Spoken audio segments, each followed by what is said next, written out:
Happy St. Patrick's Day from the Untold Civil War. As you can see, I've just moved into a new apartment, and as promised from the podcast side of things, I promised you that I would be doing more on the YouTube, more videos. So I've set up a sort of mini studio to kind of show off some of my Civil War books and memorabilia. But today is a very special day for me because this is St. Patrick's Day. This is my unit's day. When I was in the Army, as some of you may know from listening to my podcast, watching some of the previous videos, know that I served in the 69th New York when I was in the military. I was inspired by this book, actually, right here, The Fighting 69th from Ground Zero to Baghdad by Sean Michael Flynn. I actually had the honor of meeting him. Essentially, I read this book as a Civil War buff. I knew that the 69th, had that tradition from the Irish Brigade, charging at Fredericksburg, fighting at Antietam, you name it, fighting at Gettysburg. And so really, when I wanted to serve in the military, there was no other unit that I wanted to serve in. As I say to people, I never enlisted in the Army. I enlisted specifically in the 69th. So the 69th to this day still does amazing things. When I was in, they were still are a conventional infantry unit, still doing infantry things.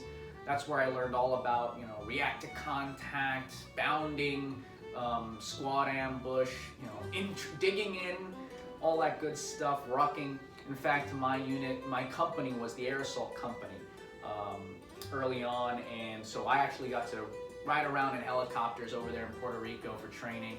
Ended up going to Australia, training with the Australian military over there. Great stuff.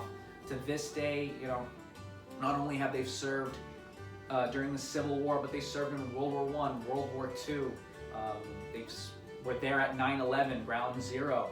Okay, they went overseas to Iraq, and even today, they are serving today with the COVID-19 crisis. They're out there at the testing facilities and running those.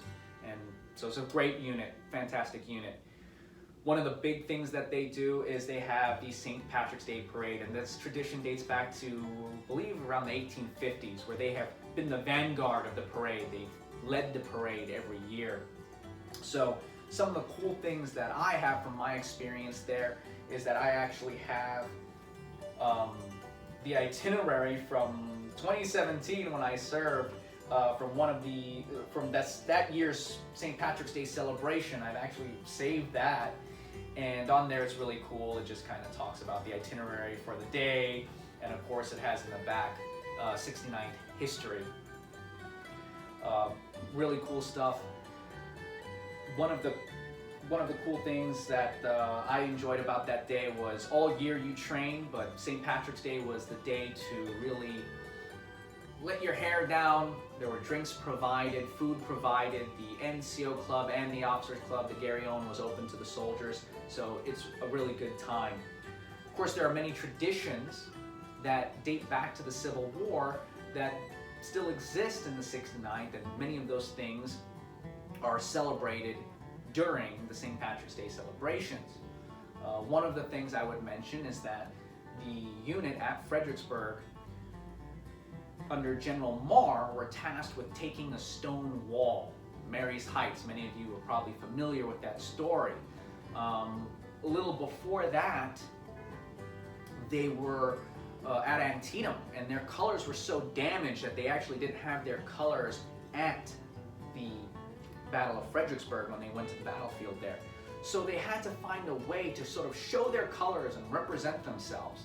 Now you're probably wondering, well, didn't they just have Corps badges? Because you've probably watched my video about Corps badges or listened to my episode on the podcast about Corps badges with Joseph Valicenti. Well, Corps badges actually were not organized yet. That wouldn't happen until General Hooker takes charge of the Army and around the time of Chancellorsville. So they didn't have Corps badges. But if you feel like you need to represent yourself, please, there's going to be a link below.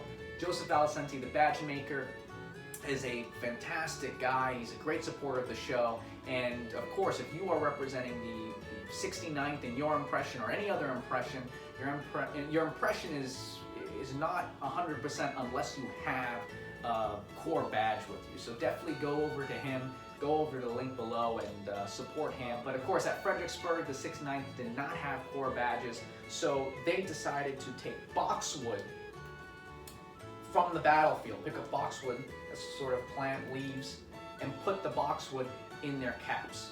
Okay. When they charged the wall at Marye's Heights, they suffered tremendous casualties. I mean, what the Confederates were doing was they had the best shots up front, and the best shots would fire their weapon and then pass it down to the guys behind them who were loading other muskets, rifles, and passing them up to the front. So there was just this continuous fire.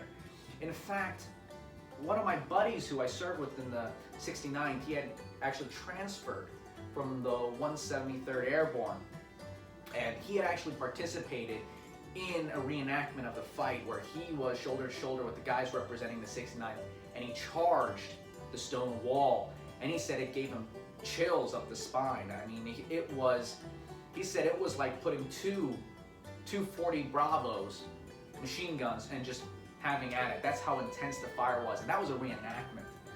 Imagine what these guys were going through on the actual day. At the end of the day, there were several casualties.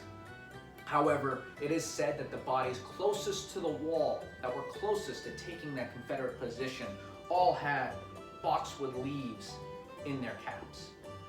So how do we commemorate that on St. Patrick's Day? Well, the 69th actually ships up Boxwood from the Fredericksburg battlefield, and every year we wear the Boxwood in our uniforms to commemorate that.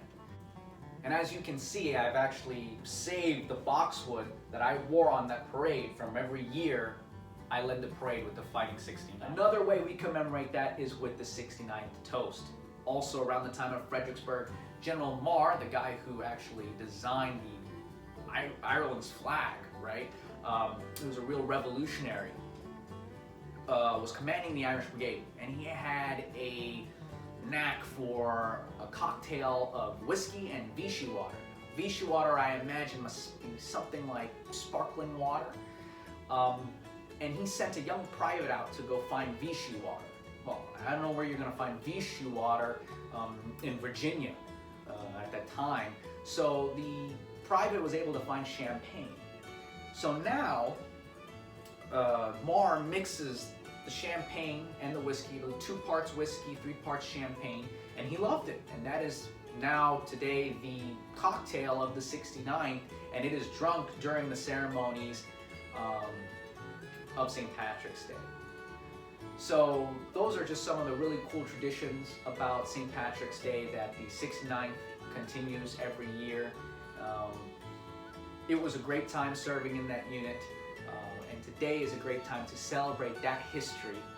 And I'm proud to celebrate it with you.